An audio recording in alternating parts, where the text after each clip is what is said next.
So I just want to check one more time, take a look at people on the call and encourage those who don't have their video on, if they've solved their technical problems, to put your video on, because we want to see your smiling faces.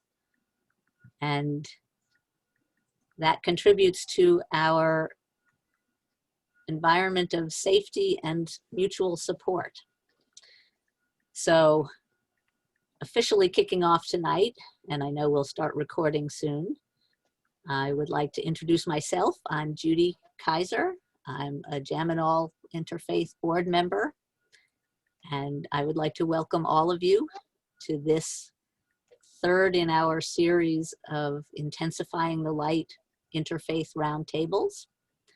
And this one is, we're bouncing back and forth. Oh, there I am. Large as life. Tonight, again, the title of tonight's roundtable is, what is it? Managing Bias. I can't remember the whole title, but you know what it's. Biases. There we go. Thank you. And I would also like to introduce Reverend Todd Humphrey, who is our Zoom host for the evening and a terrific person who's making this online series possible with us. And we're going to call on Todd to give us some instructions later in the program. And I'll tell you just a little bit about ALL Interfaith if you don't already know our history. ALL Interfaith was founded shortly after 9/11 as an interfaith path to connect people through conversation and education to create peace, harmony, and understanding. We have held conferences, town hall meetings, picnics, potluck dinners, a lot of food, but always with focus on dialogue. And what we'd like to do tonight is to exchange ideas and discuss in a safe space how to manage the biases we all have. We have a guest speaker who will introduce our topic, and later we'll break out into small groups for 30 minutes of discussion, and then we'll report back to the larger group.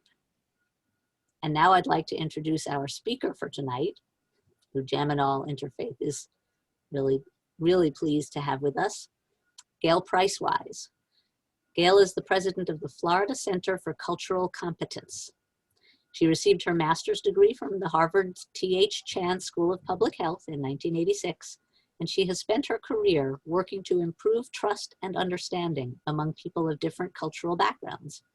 She addresses culture very broadly, to include race, ethnicity, language, religion, sexual orientation, socioeconomic level, and other factors that divide people.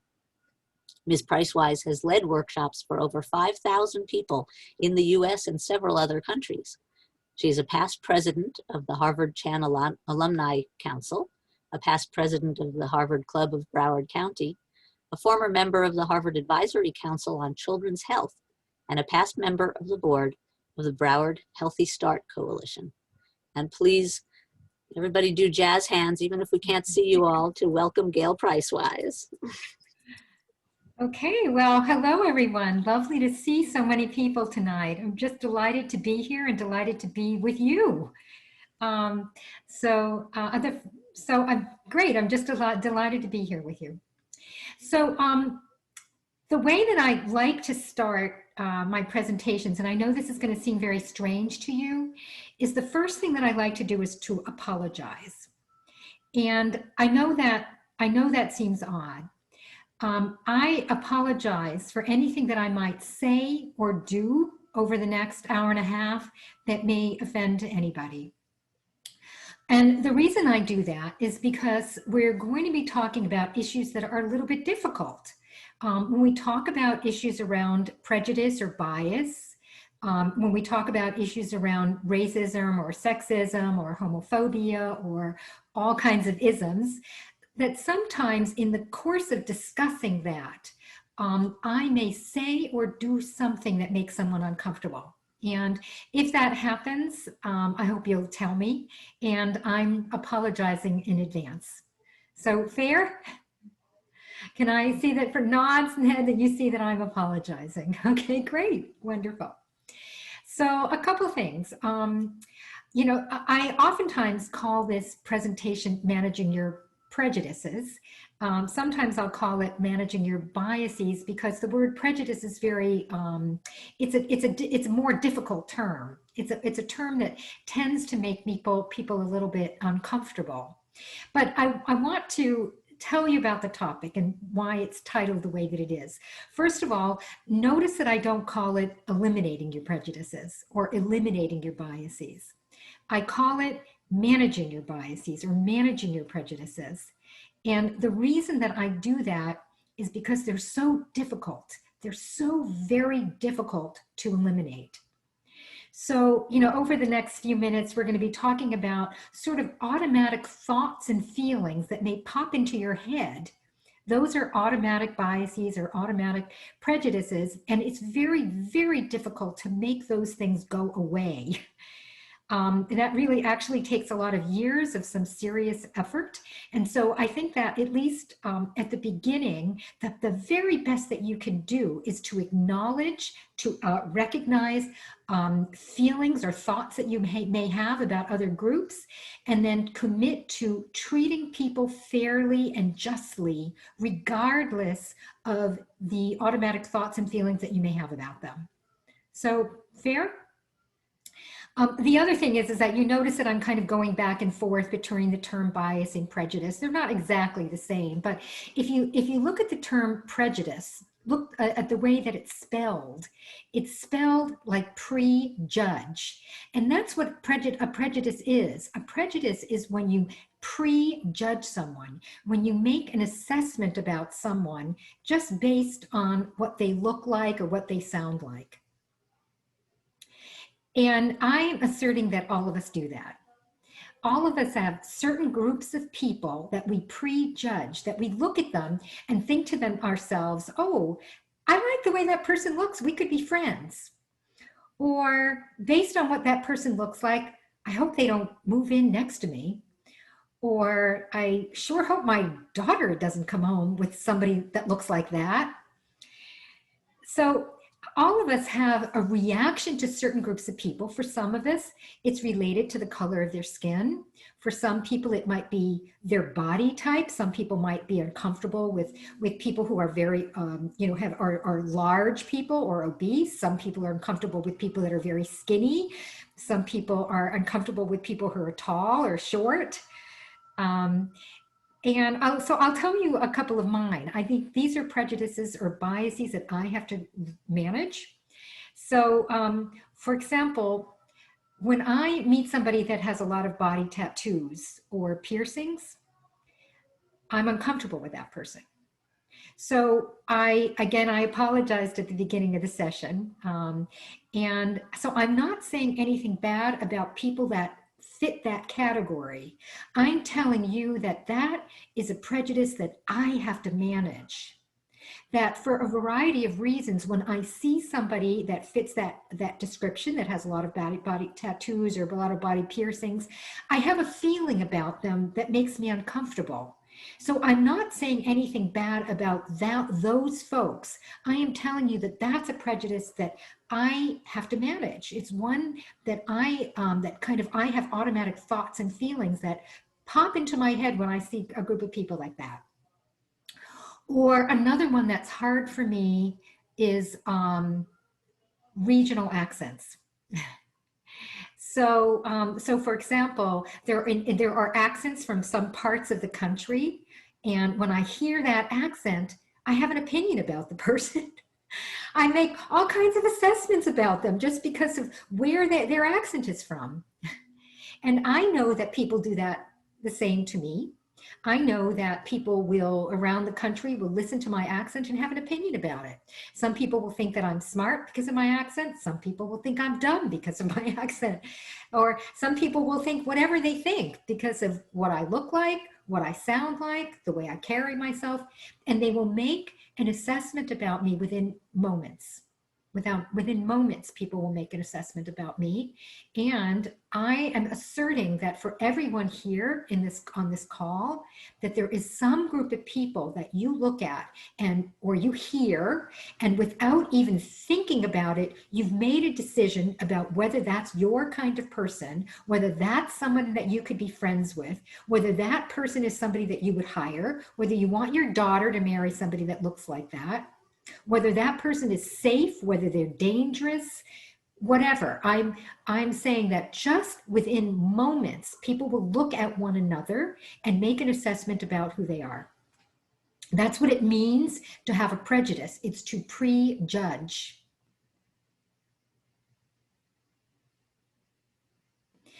So, can I ask, I didn't ask Todd, am I permitted, can I share my screen? Yay, I can share it. Okay, great. Don't you love it when technology works? So I'm going to show you a few slides, and you can see, can you see it? Yes, we can see it.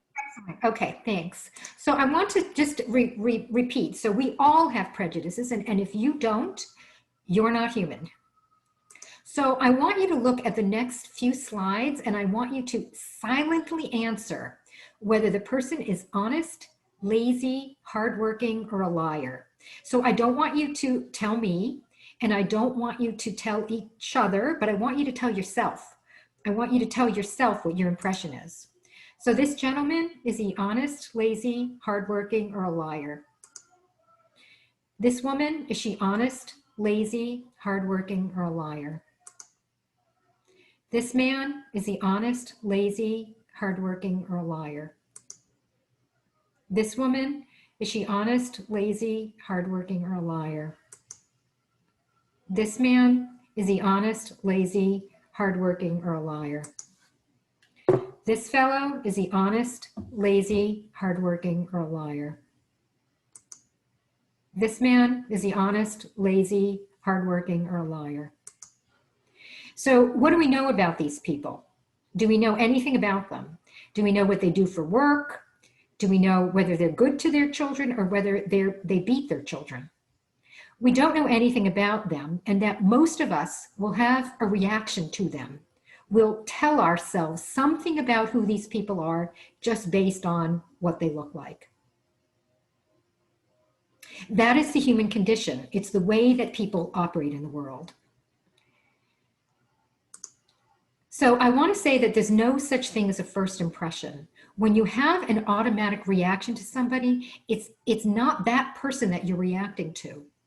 So here, this fellow again, the one with the sleeve and the gauges, I am having a reaction to him, not based on who he is, because I don't know anything about him.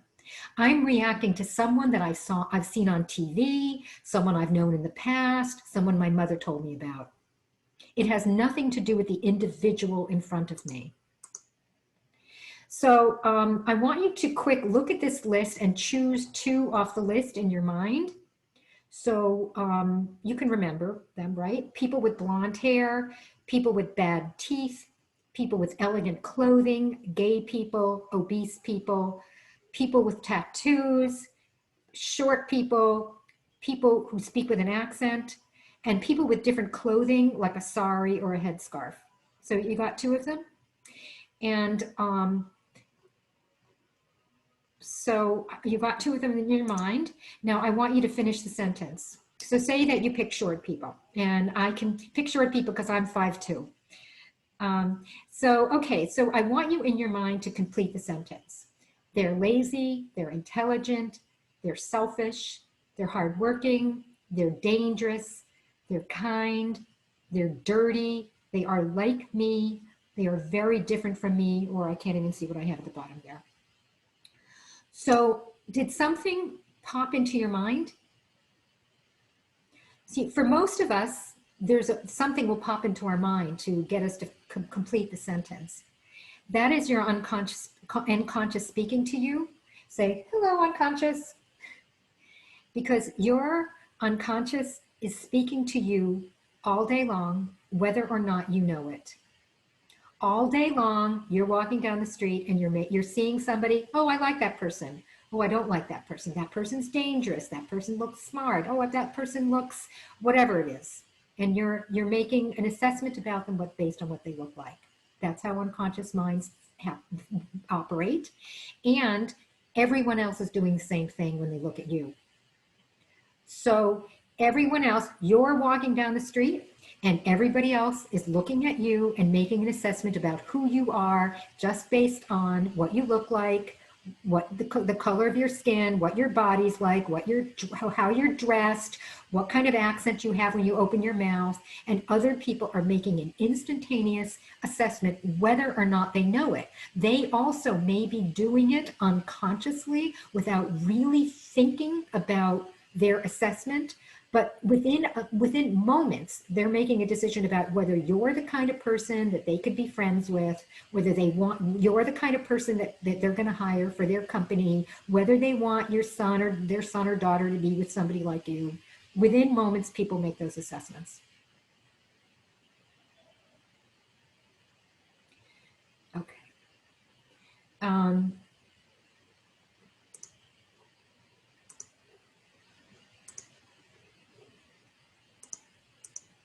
So where do prejudices come from? And I want to tell you that there's no such thing, as I said earlier, there's no such thing as a first impression. When you have a reaction to someone as an adult, you're not reacting to the person sitting in front of you. You're reacting to something that someone told you about those people, or you saw them in the movies or on TV, or you had a memorable interaction or relationship, and you generalized to think that all people that look like that are blah, blah, blah. So when you were a kid, if somebody with red hair beat you up on the playground, you may forevermore have an uncomfortable feeling about people who have red hair, and you may not know why. You may meet somebody with red hair and think to yourself, I can't put my finger on it, but there's just something about that person that I don't like, and you may not even know why. So I want to say that prejudice requires a feeling that those people are all the same. One way in which we can begin to weaken our prejudices is to learn about individuals. When people learn to see the differences among individuals, prejudices become weaker, because prejudice requires a feeling that those people are all the same. I want to say something about what's been in the news a lot lately, issues around images that are now being, removed. This is Aunt Jemima. This is Aunt Jemima, as we know. And I was in a class maybe a week or two ago. Somebody asked me, what's wrong with Aunt Jemima? What's wrong with this image? And I said that the problem with this kind of image is that this is the kind of thing that creates stereotypes and creates or fosters our implicit or our unconscious biases. So I was teaching a class at UMiami Medical School, and one of the young women in the class was an African-American woman who shared with the class that when she tells people that she's a medical student, people don't believe her. They think she's joking or lying. And I assert that one of the reasons that people think that that African-American young woman is joking or lying when she says that she is a medical student is because of images like Aunt Jemima. That people look on Aunt Jemima and they unconsciously think to themselves, look how happy she looks. She just loves being in the kitchen flipping pancakes. So when they meet an African-American woman who's going to be a doctor, it's just outside of their perception of the way that African-American women operate.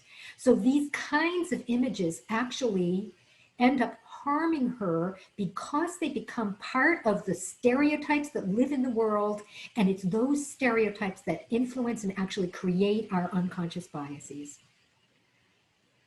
Here, I know I'm going to stop talking in just another moment. I was told to limit it to 15 minutes, so just another minute or two. This I wanted to show you is something that was so horrifying to me. These are little figures that are about 4 or 5 inches tall. I found this, I took this photo, or actually I saw this in a gift shop about 45 minutes from Auschwitz. So I was in Poland about a year and a half ago. I went to Krakow, which is actually quite a lovely town that happens to be about 45 minutes from Auschwitz, where many Jews were murdered. And these little figures were in the gift shop. They obviously look like stereotypical Jewish men carrying money bags. And these were being sold as being like good luck charms kind of thing. You put this in your house and you're more likely to be wealthy. And so when I look at this, it is like Aunt Jemima in that it creates and fosters a stereotype that actually can harm people because it actually fosters and foments prejudice. I actually looked up, I actually Googled just today, Muslim stereotype image, because I thought, I'm sure they're out there. And the images that I saw, the stereotypical images that I saw of Muslims were so upsetting that I decided I would not even take the picture to show you. So these things are, these kinds of things that live in the world,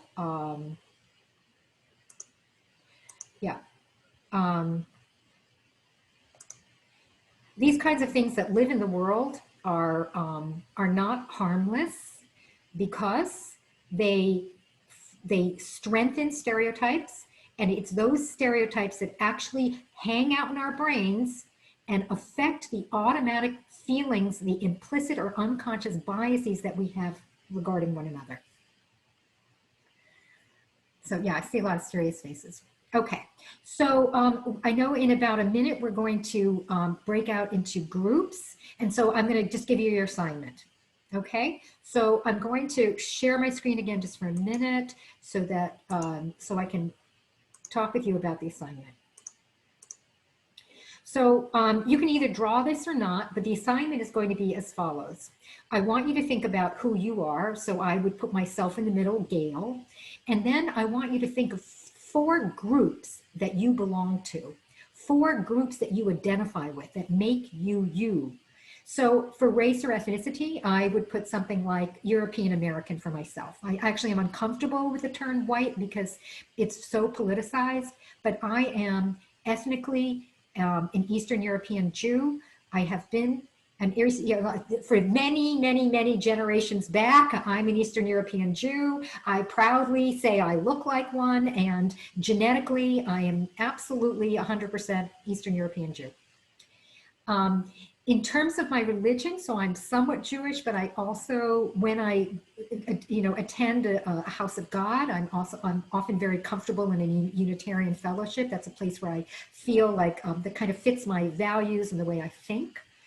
And other groups that I belong to. So I might say, for example, I belong to the group of mothers. That's like a really strong part of my identity. And then the last one might be something like an international traveler. So when I meet groups of people that are international travelers, I feel like I belong with them. So when we break into groups, I want you to look at 4 groups that you belong to. Do pick something about your race or ethnicity or your religion or something related to your cultural group. And then 2 other ways in which you might identify. Maybe you're a lawyer, maybe you're an athlete, maybe you're a golfer, I don't know. Maybe you make quilts and there's a whole community of people that make quilts. So I want you to do that, and then I want you to pick 2 stereotypes that are associated with your groups. So for example, a stereotype of Jewish people is that we're supposed to be good accountants. Has anybody ever heard that? Right, there's a stereotype that Jews are good accountants. That stereotype is not true of me. I am Jewish. I am not a good accountant. I am 61 years old. I have never balanced my checkbook, not a single time in my life. And yes, that does mean on occasion I bounce checks. It doesn't happen all that often, but what can I say? I'm Jewish. I'm not a good accountant. Another stereotype that I might identify with is that mothers are supposed to be overprotective. I think that stereotype is true of me, at least my daughter would say so. So I want you to think about that. I want you to think of, oh, you know what? I'm Italian, and a stereotype of Italians is blah blah blah, and whether it's true or not. Or I'm Latino, and a stereotype of Latinos is blah blah blah. That may be true of me, or it may not be true of me. So that's the assignment, is for you to share with one another 4 groups that you belong to, and then we're going to talk about one stereotype that's true of you and another stereotype that is not true of you. So, okay. Thank you. Yeah, go ahead. We're ready to break into groups. All right. Thank you very much, Gail. Really great. Yeah, exactly. Jazz hands for you. And as Gail said, we will now be breaking into our small discussion groups for the next half hour. There will be a facilitator for each group who will guide the discussion, make sure that everybody feels heard, that the time is spent taking turns with everybody getting to participate. And one of the things that's very important for Jam and All Interfaith is that we all do feel respected. And one of the ways we do that in our dialogues is by following some principles. And I don't know if we have a screen. There we go. So just cast your eyes over these and think about ways in which you and the people in your group can keep these in mind. Things like offering mutual support, finding commonality, keeping each other safe, collaboration, non-judgment. Think about that. Prejudice, right? Prejudging, non-judgment, because we are all individuals and we are all works in progress, and acceptance and honesty and trust. So these are just a few of the principles according to which we try to make sure that all of our dealings with each other and with everyone follow these principles. So keep those in mind while you're talking. And we already know what to do. We pick the 4 groups that we are part of, and a stereotype that's true and a stereotype that's not true of us. In addition to the facilitator, each group will appoint a reporter. That's probably the first thing that you'll do once you gather, who will report back. And here's the key. 1, everybody put your finger up. 1. This is a group of very wise people. We're going to be learning a lot of things from each other. We want to hear one thing that you've learned, because otherwise we'll be here till 9:30, which wouldn't be so bad. Anyway, the reporter will report back one significant learning or aha moment from their experience together when we reconvene at 8:30. And now we're going to ask for your patience, because Todd, the miracle worker, will be doing his thing and assigning us to our small groups. And then Todd will explain what to do. Hello, friends. What an incredible presentation. Thank you so much, Gail. And as Judy said, you're going to go into breakout rooms now. You're going to have 30 minutes in these breakout rooms to share the information as you requested. Again, one item when you come back, pick out your court reporter, and everybody remind them, one thing when we come back. I want you all to know that these rooms have been divinely appointed. So this incredible energy that has brought us all into existence right now has placed you into these rooms randomly, knowing that there is some piece of wisdom for you to share with the people in your room, and some piece of wisdom or multiple pieces of wisdom for you to receive. So please go into these rooms being open to give and to receive from this wonderful, wonderful experience. If you cannot join the room, just don't accept the invitation, but we do hope that you will be able to participate. So right now, you should see a little box that comes up for you to accept your invitation. To you developing prejudgments about people, but being aware of them is so critically important, so that we can make an effort not to either speak or act on those prejudgments. Excellent. Thank you so very much. And Kathy Leonard, I think you're going to report for us next.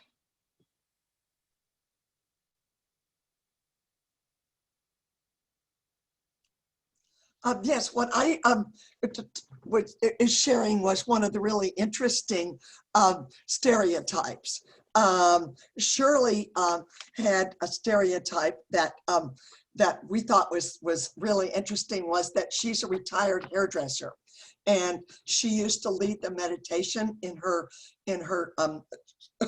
spiritual congregation, and people complained because she had fancy hairdo, she had fancy clothes, she dressed well, she had 5 sets of earrings, so they thought she can't possibly be spiritual and be a hairdresser.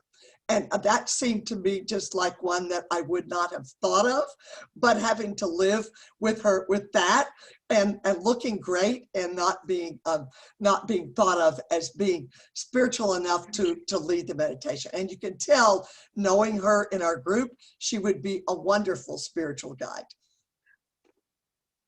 Thank you, Kathy, for that. What a great insight. Charlotte, can I get you to unmute now? Yes, yes. Hello. Yes, for group 6, our aha moment was names, cultures, and geography plays a major role in stereotyping. Say that for me one more time. Names, culture, and geography play a major role in stereotyping. Wow. Yeah. What an incredible insight. Thank you so Yes, much. it's all a lot of commonalities. Yep. Thank you, group 6. Lois, I think you're going to share with us next. Can I get you to unmute? Sure. Hi. I think that we were really merging the teaching from Gail with our own very good conversations in group 7. And our words that we want to share is we need to recognize the bias and begin to manage it, including changing the language that we use. And in parentheses, I'm just going to insert that a member of our group commented that the word race really has no meaning, and that word itself causes prejudice. And then we need to connect with the person who is causing that unease or causing that bias. And we established that once you get to know someone, you're not really looking at the color of their skin or what they're wearing, or are they short or tall or blonde hair or bald hair or no hair, that you need to make that connection. Excellent. Thank you so much, Lois. I think I accidentally skipped Renee. Renee, are you going to share for us? Can I get you to unmute? Okay. The one thing that we've sort of agreed on, that people will lump everybody in a specific group with that group. Instead of getting to know them and to learn about them, they just say, oh, all of these people are just like this, or all of these people are like that, instead of really trying to meet the person and learn about that individual instead of as a group. Excellent. Excellent. Thank you so much. Mariana, Yes. can I get you to unmute? Yes, Hi. I'm unmuted. You share with us? Okay. Yes.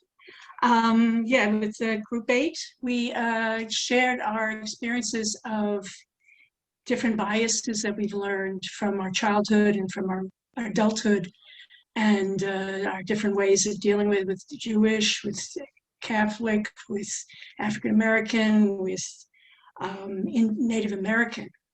And also we were starting to think about, we were discussing how we started going against that and saying, wait a minute, we need to see value in ourselves and disregard the biases they're showing us, but also to go out and reach out to the other people who we've kind of blocked out. So self-awareness, and I am one that's acceptable, acknowledge my value, but also practice sending out that love to people around us, even the people who are blocking us or we block them. So that's the step. Thank you so much. Thank you. Deanne, can I get you to unmute? Yes, sir. Okay, so we had a small group. There was only 3 of us, but it was great because we got to do a lot of discussion. And out of that, our nugget is that life itself will challenge our prejudices and biases. So people that will come into our life will challenge that. And a personal testament is that I, like our presenter, had a thing about tattoos and also the Rasta hair, the braids and all that. And my very own beautiful, lovely, and only daughter is not only tattooed, but has Rasta hair all the way down her back. Wow. Yes, the universe just likes to throw us a curveball every once in a while, huh? I'm glad the 3 of you had a great conversation. Yes. Audrey, can I get you to unmute? Yes, thank you. There were 6 of us in Chris's group, and our prejudices seem to center around religion, race, educational accomplishments, hobbies, and interests. And we believe that biases are really encouraged by the media with a for-profit end. Biases are painful and they stay with us unless we confront them.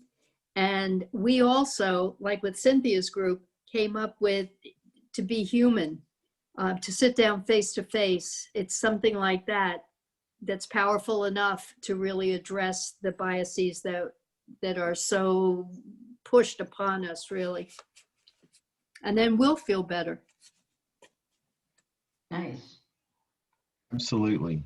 Wonderful. Thank you, and thank you for reporting back. And finally, I think our last reporter is going to be Lynn. Lynn, can I get you to unmute? Okay. We had a group of 4, and our discussion kind of like centered around religion and what's attached to it. We did have an aha moment that we learned that Baptists were involved in the Bill of Rights, which was very interesting. I didn't know that. Anyway, what we came down with is that when we don't know a person, we shouldn't prejudge based on the stereotypes that are attached to that individual. We have to get to know the people and give everybody an individual attention and kind of like, just be kind. Just be kind. Just be kind. That is wisdom right there.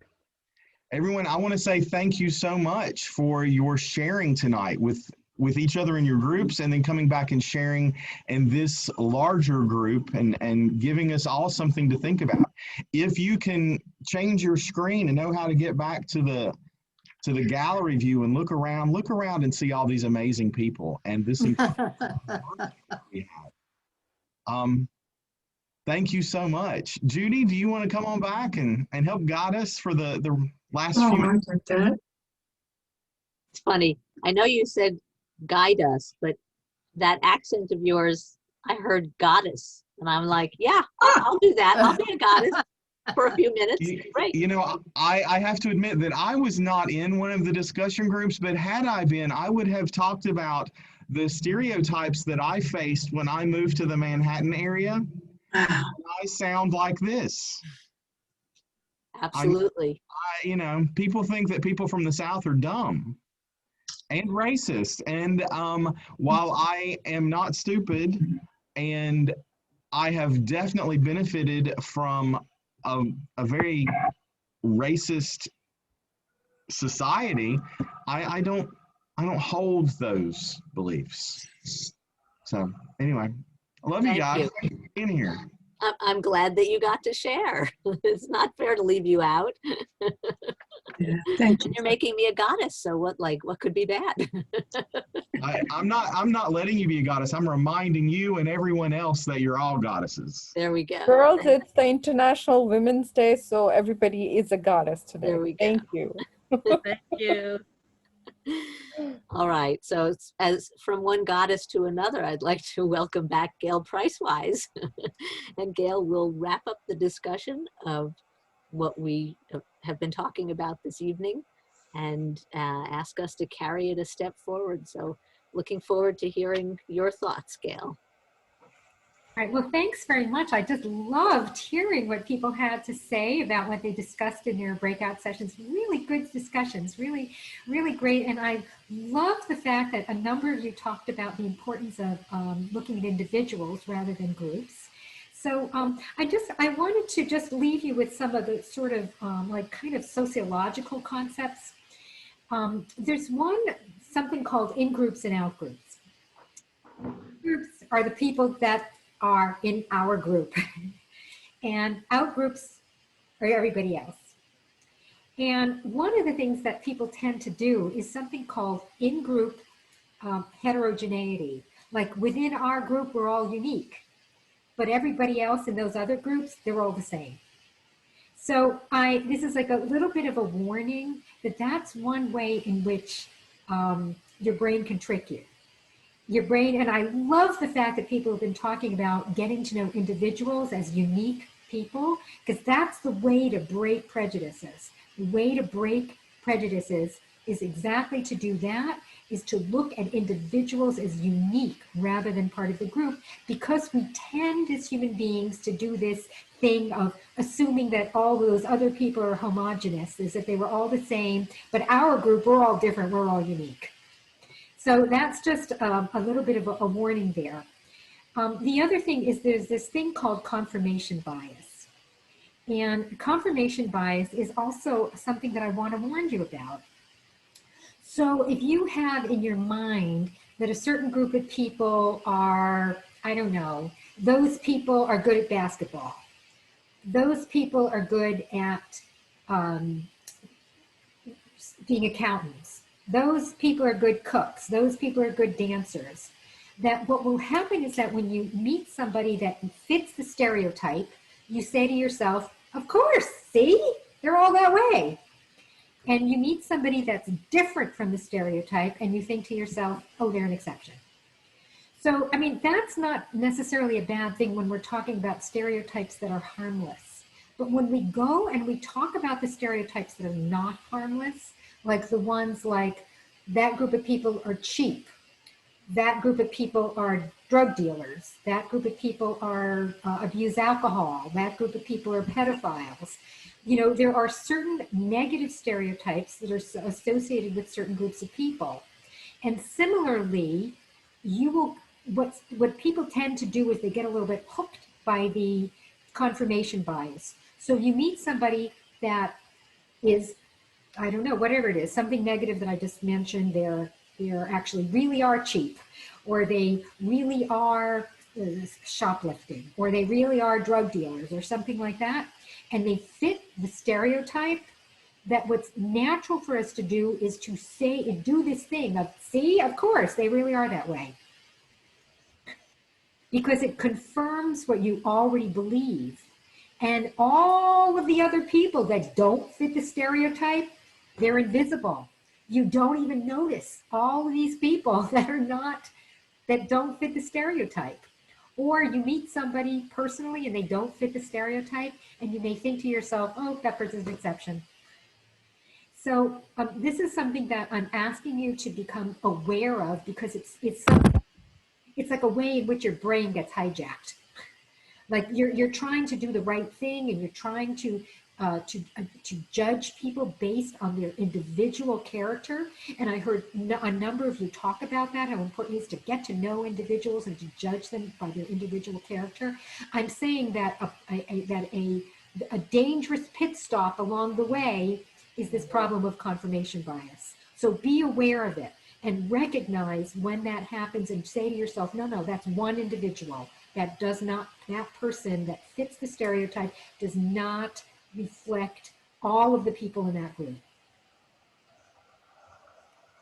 And I think one last thing that I'd like to do is to leave you with another piece of homework. So the first piece of homework is to try very hard to recognize and acknowledge your biases or your prejudices. Notice when you're having an automatic reaction to somebody, and remind yourself that person that you're having a reaction to is probably somebody that you saw, like, it's probably similar to somebody that you saw on TV, or you read about in the news, or you saw in the movies. So remind yourself that prejudices are often related to something you've seen in the past. Another is what I just said about beware of the confirmation bias. Catch yourself doing it. And the last thing is what's kind of called like counter stereotype like programming. And that is that if you have in your mind, oh, that group of people that have that Southern accent or speak like they're from New York, or have those tattoos, or wear that clothing, or have that body type, or have that color skin, you be honest with yourself. Which is the group of people that you have a prejudice towards? And then immerse yourself in images that are counter to the stereotype. So if you think that that group of people is cheap, then put photos in your room, or get to know the people that are generous, or that group of people, they're dangerous. Get to know the pacifists. Get to know the people that are trying to bring peace and goodness to the world, that are in that group. To basically reprogram your thinking about those groups of people by putting images around you, reminding yourself on a daily basis of the good people within those groups. So those are 3 pieces of homework that can actually help you to manage and to reduce your biases. And actually, after a number of years, I can tell you, after doing this for a number of years, there are some of those biases or prejudices that I feel really have left my brain. But it took a lot of effort. So I think with that, I think I'll just turn it back over to the wonderful people that have led this session. It's been a pleasure for me to be with you this evening, and thank you so much for the opportunity. That's so great, exactly. Big jazz hands. Fantastic. Gail, as always, a real pleasure. And I learned more tonight again. It's just never fails. So thank you very much. You're welcome. Thank you. And thank you everyone for attending and being part of this, because obviously nobody is the audience here. We are all participating, we're co-creating, we're making this new world, we're putting our best feet forward and moving in the direction where we want the world to go. And you're all part of it, and we couldn't do it without you. So thank you so much for being part of this. And if you're interested in being part of more of what ALL Interfaith offers, and the sky's the limit, we have so many ideas, please join the conversation, become a member of ALL. Do I sound like a public TV station? $20 a year for an individual or family. And you can become a member and have influence on the programs that we do. And your support will definitely help us to continue to do the wonderful things that this group does. And speaking of the wonderful things that this group does, our next Interfaith Roundtable will be the first in a new series. We're moving from the brain to the heart. So we've been thinking about things in our unconscious, and now we're going to be moving into the realm of the heart and ways that we can live heart-centered lives. And so the new series is called Awakening the Heart, and the first of those 3 series will be, as the slide says, on Monday, April 5th, Crossing Bridges to the Other, Honoring the Space Between Us. And it is going to be introduced by our speaker that night, who is the internationally renowned master relationship builder and motivational speaker, Hedy Schleifer. Very exciting. She's the founder of the encounter-centered couples transformation approach. So if you want to know more about Hedy, and I have watched, I guess it was a TED Talk, just an extraordinary person, as all of our speakers have been.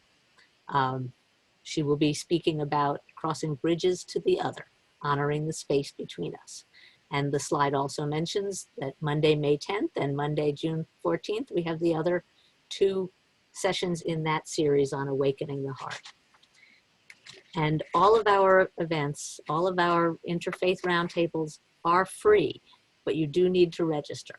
and I think there were almost 100 people registered for tonight. It was an extraordinarily popular event, and I know why, and I hope that the rest of the new series will also be subscribed to that extent, because these are very important things that we're helping each other learn, and we hope that you will join us.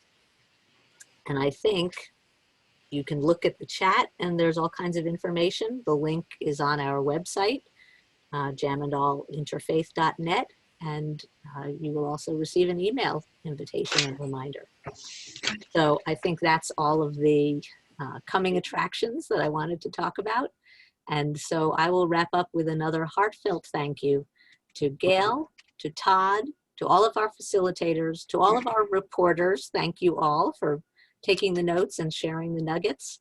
And again, thank you to everybody for being with us on this walk as we walk forward into a brighter future together. Thanks. Can I get a feedback from the youth? Sure. Can we ask them where they are?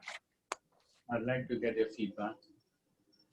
Put them on the spot. Go ahead. Sabrina, Daniel, and Zahira, if they're still here.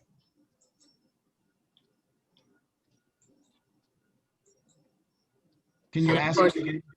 Because I don't think we all heard you. Yes, no, I wanted to get a feedback from Sabrina, Daniel, and Zahira. Are you hearing me? We can hear you, Danielle. Did you want to, Daniel, and who else was it? Daniel, Zahira, and Sabrina. They probably left. I don't know. There's Daniel. Daniel, would you like to let us know what you thought? I guess of the meeting as a whole. I'm really glad I was here. You know, I think it was very enlightening, and I think, you know, it helped me in going forward. Thank you. How about you, Zahira? Do you want to add anything? Yeah, I had a really great time tonight, and it was really nice to relate. I mean, you know, even though I'm of a different age group, it was really nice to relate to, I mean, it was also really sad to relate to the biases with my fellow group members. And I had a really nice time tonight. Thank you. Thank you. Sabrina, did you want to add anything? I mean, we're putting you on the spot. But... I know. No, it was a lovely evening. It's always really fascinating to see how much, even though, you know, we are younger, it's fascinating to see how much we have in common, how much we truly do have in common across generations, as well as across different cultures. Yes. And different religions as well. And that is one thing that never ceases to amaze me. I have come to a couple of these events before with my aunt, and I've always been amazed at the togetherness and all of the events that you guys do put together. So thank you for that, and thank you for tonight. I look forward to events coming in the future. Okay, well, we will be doing this. We want to set up a similar forum with the youth. So I will be getting in touch with you. And in the meantime, having experienced this, if you can talk to some of your friends, and let's get something rolling. So very soon I'll be getting in touch with each one of you to set up a meeting. So we will have a similar event among the young people, God willing. Thank you. Thanks, Camrose.